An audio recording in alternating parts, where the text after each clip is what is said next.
right, there we go. Okay, welcome back to the PagerDuty Twitch stream. I'm Mandy Wallace, DevOps advocate here at PagerDuty, and for the next little while, I'm going to be talking with LogDNA. Albert and Dan are with me today, and they're going to be talking about how LogDNA interacts with PagerDuty. Welcome to the stream, guys. Hey everyone, I'm so glad for you to have us here, Mandy. It's been a while since we talked. Absolutely. We were just talking before we pushed the go live button. Dan and I were at an event together at previous employer before the pandemic locked everything down. So he's one of the last humans I saw in real life, right? So, before everything got started. So why don't you kick us off, Dan? What are you going to show us today? Absolutely. So what I'm going to do is showcase a quick demo of the LogDNA platform. And from that point on, I figure we'd shift into a more Q&A type of conversation. Excellent. Yeah, we want to know all about it. So perfect. I'm going to go ahead and share my screen then. Great.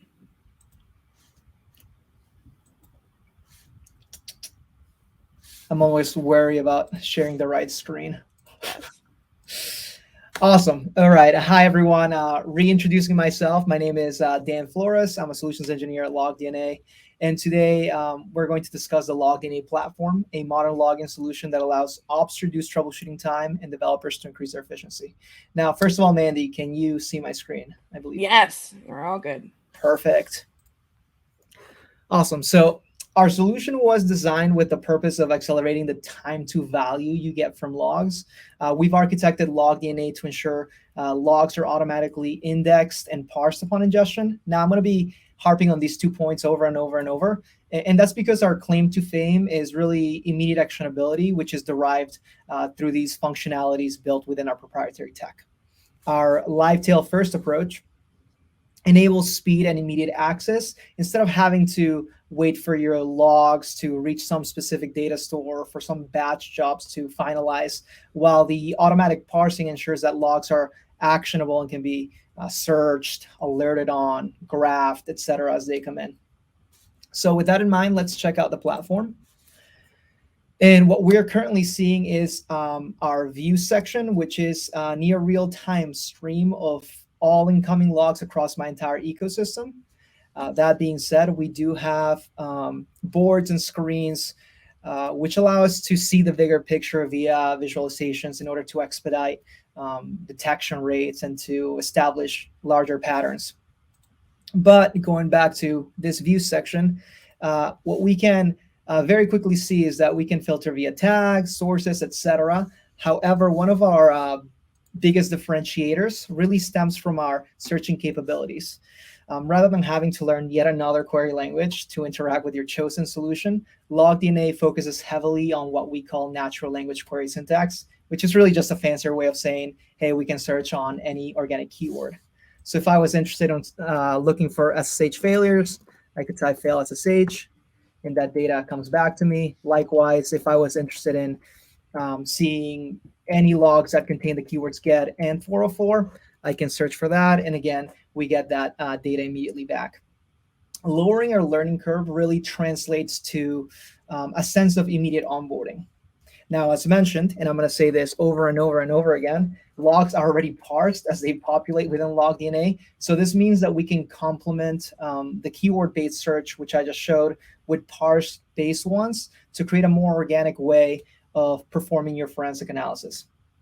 When I've personally utilized other technologies and an incident occurred, I've really had to have a sense of what happened, in what systems, in what environments, how are those systems and applications misbehaving, when did it happen, maybe even in UTC time. I have to have that knowledge even before I began performing my searches. But because of our instant actionability, we provide a more organic workflow. So with that in mind, I'm just going to walk through a quick troubleshooting example, and then we can shift gears towards kind of alerting and PagerDuty. That sounds great. Awesome. So let's just say we have an incident, right? And all I know is, hey, something's going on with production. That's all I know, unfortunately. So what I would do initially is perform a search using our tagging primitives to focus on only the data that's a prod level. Right from this point on, it's really a matter of observing all the data coming back, and immediately I'm seeing some errors. So it seems to be flagging some errors within view product. So let's go ahead and just click on it, add the plus sign, and add it to our search. Now, because I do know my ecosystem, I know that view product as a microservice is the one that's most heavily interacted with. So let's begin narrowing our search down in order to find that needle in the haystack. So let's focus on our time frame. Unfortunately, as you can already tell, I really don't know that much about this incident. I know that it happened around 2 hours ago, maybe 2 hours and 10 minutes ago, maybe 2 hours and 30 minutes ago. All I know is that it happened at some point within the past 2 hours. So let's go ahead and type that in. LogDNA is smart enough to translate that and pinpoint you to that point in time. Now, one of my favorite things is the fact that you are not limited to greater than 2 hours ago, right? You can very easily scroll up, scroll down in order to either see if it happened earlier or maybe identify the chain of events that eventually led to your incident. So as I'm scrolling up and down here, I'm already seeing some errors that at least are drawing my eye. And let me go ahead and zoom that in because I know it's a lot of text. And what I'm seeing is I'm used to seeing 404s, 403s, but a 400 is kind of an odd response code. The other similarity that I'm seeing here is that it seems to be occurring to the same product line, right? And let me just quickly scroll up and verify that. It seems to be happening to this product A ID. So again, using my keyword search, I'm just going to simply copy paste that in and further narrow down my search. Now at this point, just staring at log data, at least what these messages represent, is not going to give me that much more information because I have the response code, I have a description, the method, the request. However, as I've mentioned, and as I'm going to keep mentioning, all this data is already parsed. So what we can do is actually expand this line and see all the other data we can interact with. What we're actually showcasing here is the message field, which is the human readable component. But by expanding, I can see maybe this problems associated with this Dan Flores persona, whoever that is. Or if it was a transaction ID, maybe we would want to identify the TID or the UID to kind of backtrack what's exactly happening. Now, because again, I have a little bit of experience with this ecosystem, I can see a red flag, but let me just expand a couple lines to kind of internalize my theory. And again, to give everybody on the know-how, what I'm seeing is that this response time happens to be a little higher than what I'm accustomed to. So I'm going to go ahead and click this here, click the plus sign. And what I'm going to see is, I guess, prove if my theory is right by checking if the response time is greater than this value. The same error keeps happening, right? So I click on that, and now I'm seeing that there is, in fact, a correlation. So from this point on forward, if I wanted to further dig deeper and really find out at what point it's breaking, I could potentially surface this data. Right now, as I mentioned, we were looking at the message field, but just by putting response time in here, I can bring the value that matters to me right now so that we can focus on that. And from here, it doesn't have to be an exact science, right? It can be, as I mentioned, a forensic analysis involving trial and error. Really, what I'm demonstrating, our overarching goal is that everything, not just within this view section, but also our visualizations, our parsing capabilities, etc., have all been designed with the purpose of surfacing the right data at the right time. With that in mind, I keep talking about instant feedback loops, right? And definitely fast searches and being able to surface that data is important. Mm-hmm. But in a real production environment, and to tie it back to the whole angle of PagerDuty here, what we would normally do is create an alert, right? Yeah. Yeah, and even internally, I was saying, hey, this seems like an anomaly, so why didn't I create an alert? So what I should have done, right, and what you can do is you don't have to perform these searches in an ad hoc manner. you can certainly save your searches to get a better sense of what your entire microservice system is, what you're monitoring, and what your alerts are. So what I'm going to do real quickly is perform this search. And again, to be more preemptive, to be more proactive, I'm going to save it as a view. Now let's call this PagerDuty Twitch event, right? And most importantly, I'm going to create an alert based on this search. Now, as we can see here, we have several integrations of very popular tools, your Slacks, your emails, your Datadogs, and of course, your PagerDuties. Real quickly, I'm going to focus on Slack just to showcase the type of alerting that we have. Okay. And what we have is presence and absence. Presence, I believe, is what most people associate alerting with, right? Yeah. If a specific log shows up, alert me based on that. Or if a specific threshold gets hit within a time frame, send me an alert. Absence, however, is kind of the opposite side of the coin. As we've kind of drifted towards more microservice architectures, we are generating more and more data. And while people kind of correlate log lines to like errors and let me find my problem, really log lines are sort of a testimony of the fact that your applications and systems are working as intended. So if fewer than X amount of lines appear, send me an alert. My application could be misbehaving. My system could be misbehaving. Maybe my system's entirely down. What we can do also is create a custom schedule around these alerts, right? As I've mentioned, I've set up this very maybe soft alert to just fire off a Slack potentially to me. And I only want to do it in work days between Monday and Friday. Of course. But if something of higher priority was to occur, at that point, I want to have a more dedicated platform, correct? So what we can do is escalate to something like PagerDuty, right? A dedicated platform that deals with incident response.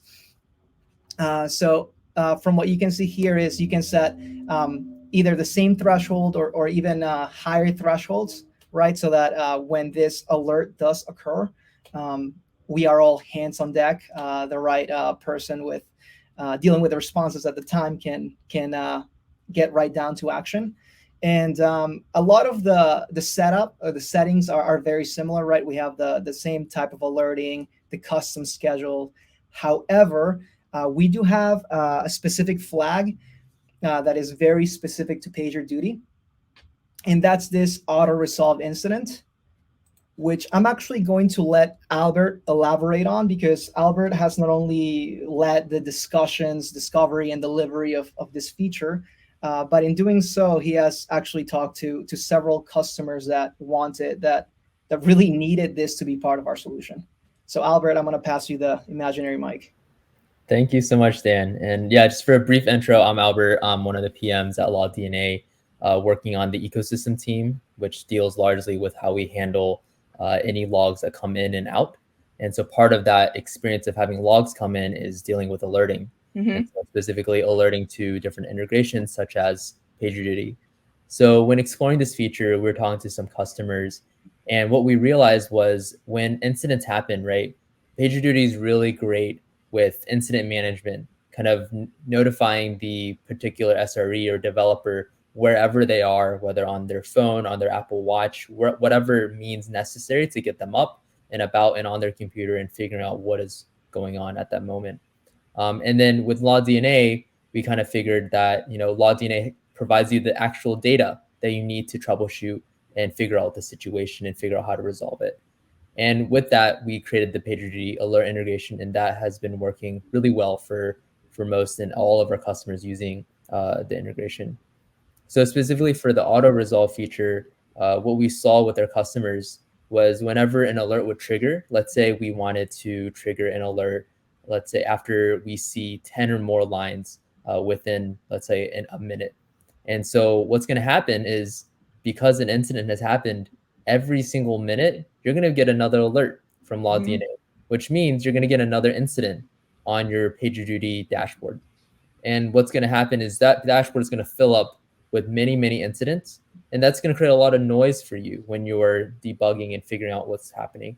especially, incidents, as we all know, are very stressful situations.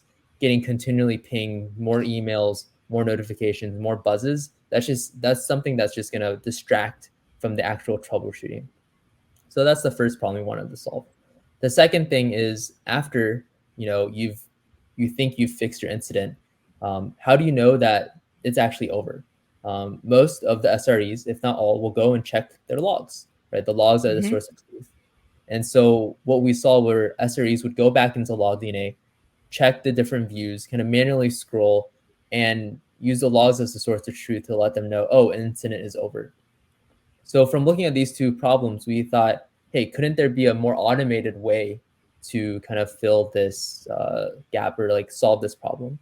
So that's kind of how we led to our auto resolution feature, which solves both of these problems. So specifically, I'm going to talk a little bit about the feature itself. So for the auto resolution feature, if you turn it on for a PagerDuty alert, you're going to either, based on whether you have a presence or absence alert, will let you resolve based on the complement. So if you have a presence alert set, we'll let you resolve incidents when there is an absence of those logs, because it means that the incident is over. You don't get those error messages anymore, or vice versa. So if you have an absence alert and now you're seeing logs again, that means the issue is over. And so specifically, here you can define those numbers that you feel comfortable with, so that if I'm seeing 10 or fewer log lines, I know the incident's over. You can resolve it. And what do we do on resolve? So first, we'll stop pinging you, right? And then second is all of the PagerDuty incidents that previously were created would be automatically marked as resolved.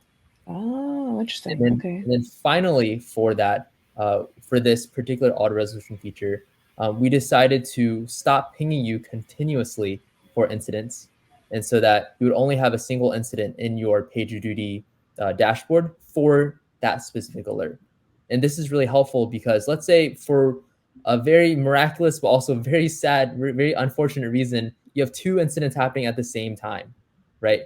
Before, if you had two incidents happening at the same time, you'd get pinged many times, and you would actually not know what's going on. Like, is it the first incident? Is the second incident? Maybe is there a third incident?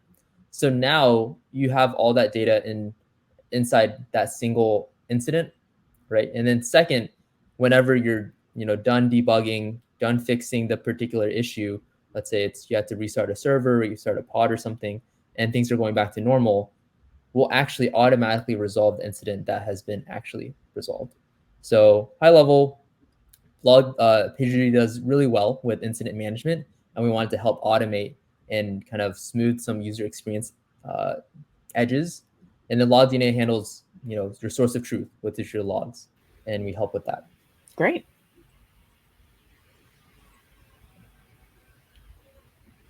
Excellent.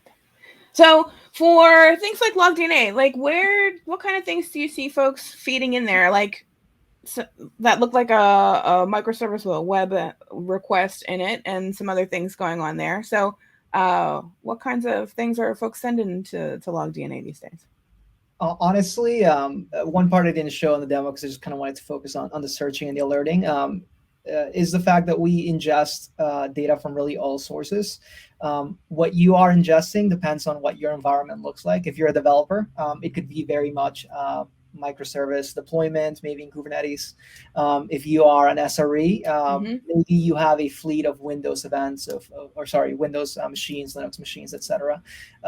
But really the point here is we collect all data at really any scale, and you can trigger those alerts just according to what your own needs are. Yeah, what kind of things do you see folks getting started? How do they get started with LogDNA? What's a kind of a first project that they might hook up? That's an interesting question. Since we collect from any ingestion source, really it's kind of like a choose your own adventure. However, my recommendation would be to start with a high priority initiative, maybe whether the goal is to accelerate your apps deployment rate or to just better understand your ecosystem to expedite your troubleshooting in the future. One thing I will mention is we built LogDNA on Kubernetes. Mhm. So the same speed to value I was showcasing within the demo really can be achievable at any scale, right? Whether your fleet is 10 machines or 100,000 machines. Optionally, what I will say is that when you do sign up for a free trial, you have the option to ingest dummy data so that you can begin getting familiarized with the platform, exploring the features without really having to make any commitments. Okay. Do you have any? Are there any like format requirements for the stuff that gets ingested, or is there other like transport magic going on there to deconstruct everything? I think that's what it's called officially. Yes. No, we have no requirements, right?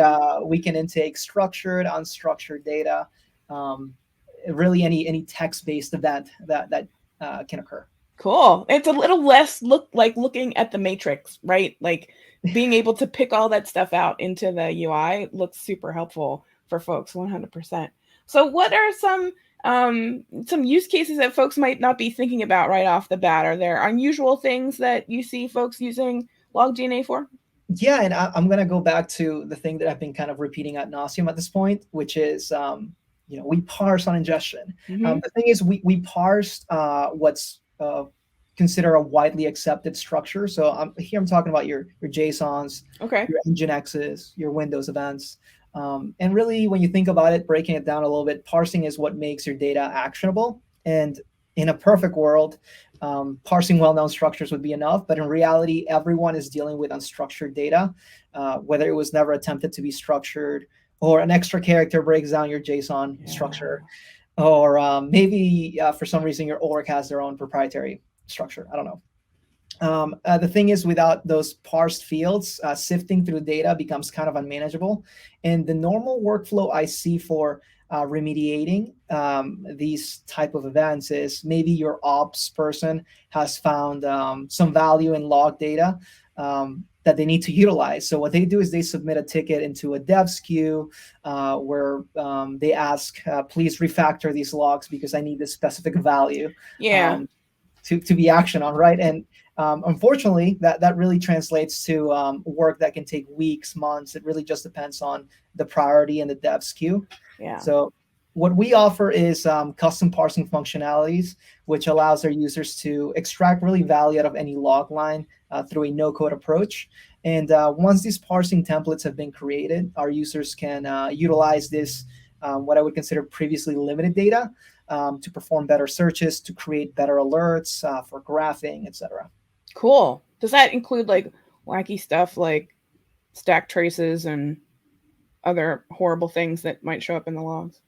Sure. So I mean, if there's any specific data within a log line, not going through the whole process, you could really place delimiters in between a specific pattern to extract the value that happens to exist between, I don't know, this comma and a bracket. And label it whatever field it means to you, right? Yeah, right. Cool. That's awesome. So you've got a 14-day free trial that folks can sign up with. The link is in the chat. And if folks want to sign up for that, what's the difference between that and your regular paid account? Yeah, so our SaaS or our 14-day free trial does have all our SaaS features readily available, right? Your live tail, your visualizations, custom parsing, alerting, etc. If no conversion occurs within the 14-day period, we actually just transform that account automatically into the free unlimited live tail version. So you're not like credit card blocked at any point. We do have a differentiation, however, between that and what we might consider enterprise accounts. Mm-hmm. Our LogDNA enterprise customers do get exclusive access to features such as Kubernetes enrichment, spike protection plans, and even they're able to partake on early access programs like the streaming one that we just launched. Cool. So where can folks get more information or learn more about what's going on with your stuff there? Yeah, absolutely. If you really want to find out more about LogDNA as a whole, I would strongly recommend to go to community.logdna.com. There you can talk to PMs, SEs, product managers, solutions engineers, other LogDNA users.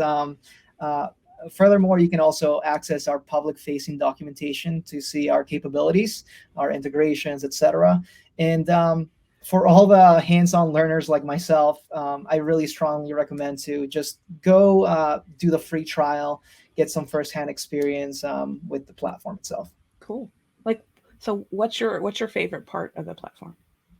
I actually will say the instant actionability and custom parsing, which is why I've been hammering on those two things. You wouldn't understand how many times I'm talking to a team where kind of a light bulb goes off because they've been limited to what is already structured within the log line, right? I mean, that's what you have to work with, and they've kind of made their bed with that. They've accepted their fate, essentially, and then they discover that we give them flexibility to extract the value themselves. Cool. Albert, how about you? What's your favorite part of the LogDNA platform? I would actually say alerting, because like previously, you know, with a lot of these logging products, I think maybe only us, we think logging is sexy. Maybe other people probably don't feel the same way. And so people really would jump into LogDNA only when necessary. And so alerting is that feature that helps them, you know, get into the logs when they need to, and then go back to development when they actually is focusing on what they actually want to do. So alerting really allows you to know when you want to debug, and then, you know, focus your efforts and time and resourcing on what actually matters, which is just building out a really great product. That's excellent. So do you see it as part of the software development workflow that way? You see it as a pretty key developer tool for folks working on their stuff? Absolutely. I think logs give you, I like to give an analogy of like logs are like symptoms for a doctor, right? You got to figure out, you know, what's going on. You have the symptoms, and that's going to help you diagnose what is actually going on, and so that you can go and fix them. And so similar to logs, this is how I explained my job to like other people who may totally get it. Yeah, absolutely. Log management. And so I like to use that analogy, and people, you know, get it, and they're like, oh, okay, now I see what log management is. Yeah, that's We're not just like otters carrying out logs. Like no, right? Yeah, well, yeah, and that's adorable, but yeah, not exactly what it does. I have, you know, many horror stories from my history in operations where the logs were not the most helpful thing. So yeah, totally get that. 100%. Is there anything else you would like to share with us today, or tell folks about before we sign off? It's a lot of cool stuff going on here. So yeah. Yeah, I think we've covered just about you know, the very focused kind of speech and alerting. But again, for anyone who wants to explore more, you know, features, visualizations, even as we were talking about the development lifecycle, right? LogDNA doesn't force you to go to the platform. We have CLI integration so that you can just get LogDNA from your VS Code if that's your preferred tool. But yeah, feel free to reach out to us. We are always happy to talk to people. That sounds great. Absolutely. So we've got, you can learn more at docs.logdna.com and check all that stuff out there. If you'd like to sign up for that free account, you can do that at logdna.com/signup. Handy there, because that's also the URL for PagerDuty. If you would like to sign up for PagerDuty account, if you don't have one yet, it's pagerduty.com/sign-up. It's easy for everyone to remember. So we'd love to see what your solutions are, what you build with PagerDuty and LogDNA. So thanks, guys. Thanks for joining our stream. We'll be broadcasting this at KubeCon. If you're joining us at KubeCon in October, we'd love to see you stop by all of our booths and say hello. So, all right. Well, thank you, guys. We'll let you get on with the rest of your afternoon then. So thanks for sharing all your stuff today with LogDNA. Thank you for having us. To you again. All right, man. Take care.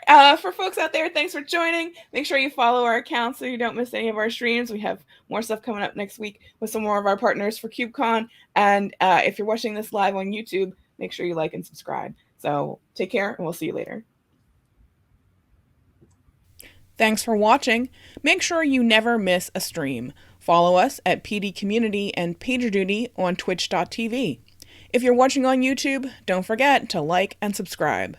If you'd like to be on our stream, email us at community-team@pagerduty.com so we can feature the cool things you're doing. And don't forget, check out all of our global events on our calendar at pagerduty.com/events.